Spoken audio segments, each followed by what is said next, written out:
سلام، خوش اومدید به امیر گیم شو و یک واکنش و بررسی ویژه از سریال فالاوت. بله، یکی دیگه از فرانچایز های پرطرفدار و قدیمی صنعت گیم با همین اسم فالاوت حالا تبدیل شده به یک سریال. خود منم یکی از طرفدارای فالاوت هستم. وقتی که شنیدم سریالش داره ساخته میشه، اونم توسط یکی از تیم های خیلی خوبی که حالا سریال مثل وست وورد رو ساخته، گفتم خیلی خوب میتونه جالب باشه. و خب دیروز 8 قسمتش همزمان بر روی آمازون پرایم منتشر شد و من امروز نشستم قسمت اولش نگاه کردم و توی این برنامه که خب حالا نمیدونم 8 تاشو دونه دونه بریم یا نه چند تاشو بکنیم توی قسمت، ولی فعلا در اولین قسمت کاری که میخوام انجام بدم اینه که سریال رو اولش یه نقد یه بررسی خیلی خلاصه ازش انجام میدم بدون اسپویلر، بعد بریم با هم دیگه در قسمت میانی واکنش خلاصه من رو به اون قسمتی که داشتیم تماشا می‌کردم با هم دیگه می‌بینیمش و در نهایت میرسیم به اسپویلر تاکش که در تو با همه چی دیگه صحبت می‌کنیم دیگه. تو اون بخش‌های مختلفش با هم صحبت می‌کنیم و اونجا راحت‌تر بررسیش می‌کنم. اونجا اونایی که دیدن میتونن برن نگاهش کنن. و خب به طور کلی می‌خوایم این سریال رو هم یه پوشش ویژه روش داشته باشیم، چون به نظر میاد کار جالبی از در اومده. حداقل قسمت اولو که من دیدم، کاری که باید قسمت اول یک سریال یعنی پایلوت یک سریال انجام بده، این که من رو به قولن کنجکاو کنه برای دیدن ادامهش، به خوبی انجام داد. اینقدرشو میتونم بهتون بگم.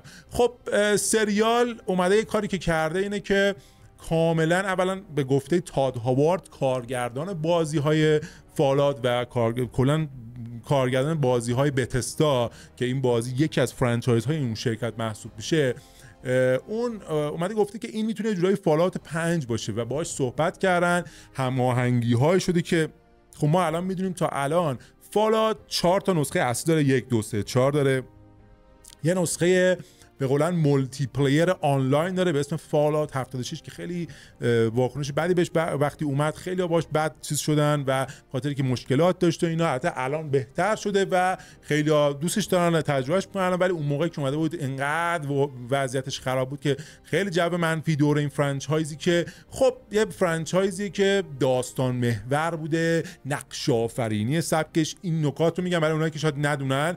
ببین بازی‌هایی هستن که نقش آفرینی ان، شما توش دیالوگ انتخاب میکنید، کاراکتر خودتون اول شخصی سازی میکنید، میسازید و وارد اون دنیا میشید، دیالوگاها، چه میدونم تفنگ‌های مختلف، مسیرهای داستانی مختلف رو داره، میتونید با گروه‌های مختلف برید. و حالا این سریال اومده و سعی کرده که اون تم اصلی دنیای این بازی، این که یک دنیای آخرالزمانی، بمب‌های اتم خورده و زمین نابود شده، ولی یک سری انسان‌هایی در یک سری والت یا پناهگاه‌های زیرزمینی زندگی می‌کنن. این والت‌ها سری شماره‌هایی داره. حالا در این قسمت اول سریال ما میریم داخل یکی از این والت‌ها و به خوبی شروع ماجرا رو نشون میده و بعدم میبرتون تو والت، شرایط توی والت نشون میده و دیگه خب پیچش‌های داستانی که اتفاق میفته. میگم سریال ریتم خوبی داشت، اصلا کش نداشت، هیچش کش نداشت و بازیگرهایی که انتخاب شدن، الا پرنل که به قولن بازیگر نقش اصلی به نظر میرسه باشه. البته تو چیزی دیگه که خوشم اومد این بود که سریال تک کاراکتره نیست، مثل یک نقش آفرینیه، مثل بازی ویدیویی اومده 2 تا کاراکتر تا اینجا نشون داده که این 2 تا کاراکتر داره خط داستانشون رو ظاهرا میبره با هم دیگه جلو. جفتشون جالب بودن. بازیگرایی هم که انتخاب کردن چند تاش بازیگر مورد علاقه خودم، من خوشم اومد. ولی مسئله اینجا بود که خب میگم قسمت اول آدم نمیتونه انتظارش بشه کار عجیبیه، یعنی دیگه تهش باشه. چرا میشه باید انتظارش باشیم که قسمت اول یک سریال بهترین قسمت باشه واقعیتش، خب و شما رو حسابی جذبتون کنه. خب این کارو میکنه و منو کنجکاو کنه، چون من علاقه دارم به فالاوت. من نمیدونم کسی که هیچ دیدی به این سریال یعنی به این دنیا نداره چه واکنشی بهش نشون میده. خب اون احتمالاً شاید گیج بشه که اصلا چه اتفاقی داره میفته و امیدوارم تو قسمت‌های بعدیش یکم بیشتر توضیح بده که اینایی که تو والتن چی شده که رفتن تو والت اینجور چیزا. یه سری میگم حالا به طور کلی شاهکار نبود قسمت اول برام، ولی خوب بود. یه جایش فقط مقدار مصنوعی بازی میکنن که حالا یا شاید از عمد این کارو کردن، چون کاراکترها به هر حال یک سری انسان‌هایی هستن که در دنیای زیرزمینی زندگی کردن، خب میتونه مصنوعی باشه. میگم من برداشتم این بود که یه جایش مقدار افت و خیز داشت و اون قدرت همیشگی نداشت، ولی سورپرایزهای خوبی داشت و کلیف هنگر خوبی داشت. در انتها ببینیم، دوست دارم ببینم در ادامه چی میشه. حالا این خلاصه رو بهتون گفتم، بریم با هم دیگه واکنش رو ببینیم، بعدش میریم توی اسپویلر. خب بتستا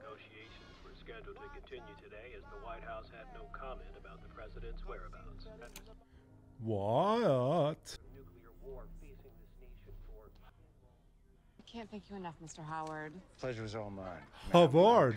I'm sorry, I can't do this. I can't do the weather if I don't even know if there's going to be a next week. What? آیا اصلا هفته دیگه وجود دارد؟ And if the cloud is smaller than your thumb, Bigger than your thumb? told us not to bother running. Oh my god چه صحنه ای رو دیدی. Oh my god. لحظه پایان.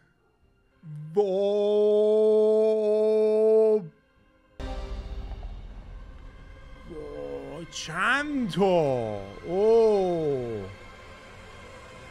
اصلا یه دونه من کافی نیست. چه خبره؟ فالاوت. ایول ببین که اینجاست. بازیگر مورد علاقه. چه دماغی داره. استقون خالص.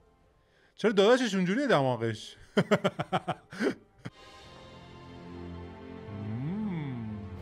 باید برن با یه والت دیگه ازدواج کنن.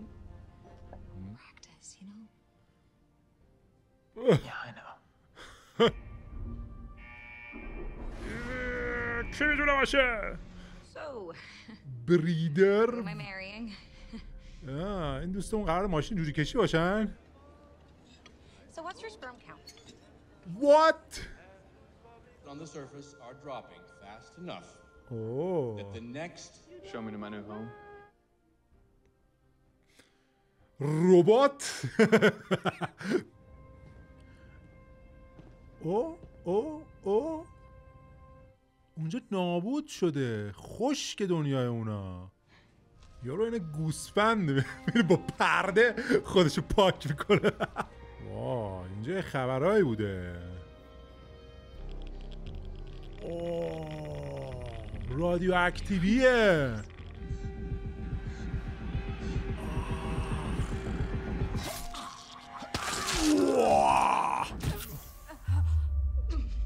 استیم پک. تو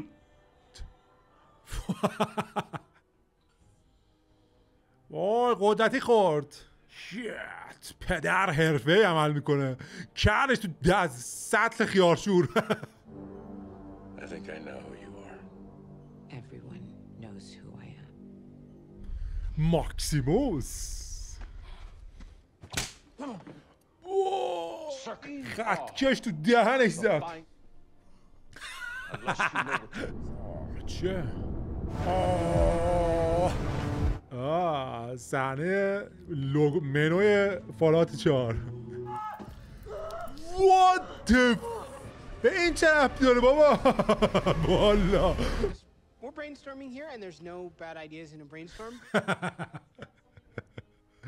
عاشق این بازیگرم.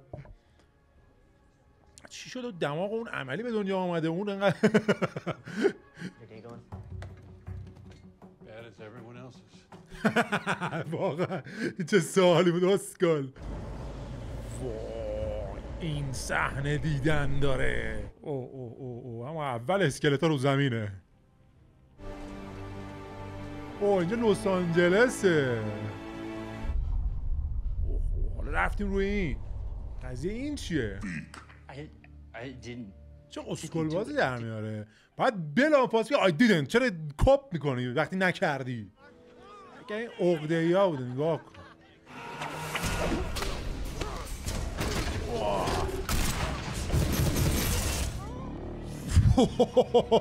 چرا من فکر کنم این یارو نوادگان اون بچه سیاه هست که باید مرده بود. چی شده اینجوری شده؟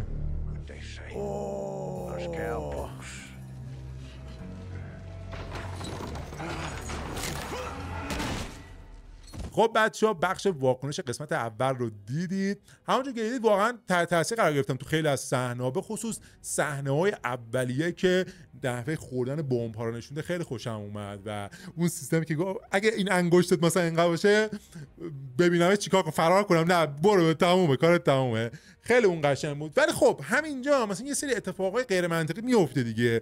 مثلا اینکه میبینی تو تلویزیون میگه اون مجری داره آب و هوا رو میگه که چه دلیل داره من بگم وقتی میدونم یه هفته دیگه هم زنده نیستیم معلوم نیست زنده ایم یا مردیم؟ یعنی وضع انقدر فاجعه بار بوده. بعد اینا اینجوری جشن گرفتن و خوشگل مشکل کردن. به نظر من اگه همچین دوره برسه که دنیا داره تمام میشه کسی جشن نمیگیره، نشستن دارن تلویزیون میگن چه اتفاقی میخواد بیفته. اصلا کسی وقت این کارا رو نخواهد داشت. اگه به این درجه رسیدیم که مجری تلویزیون واسه من دیگه آقا بر آب و هوا رو برای چی بگم؟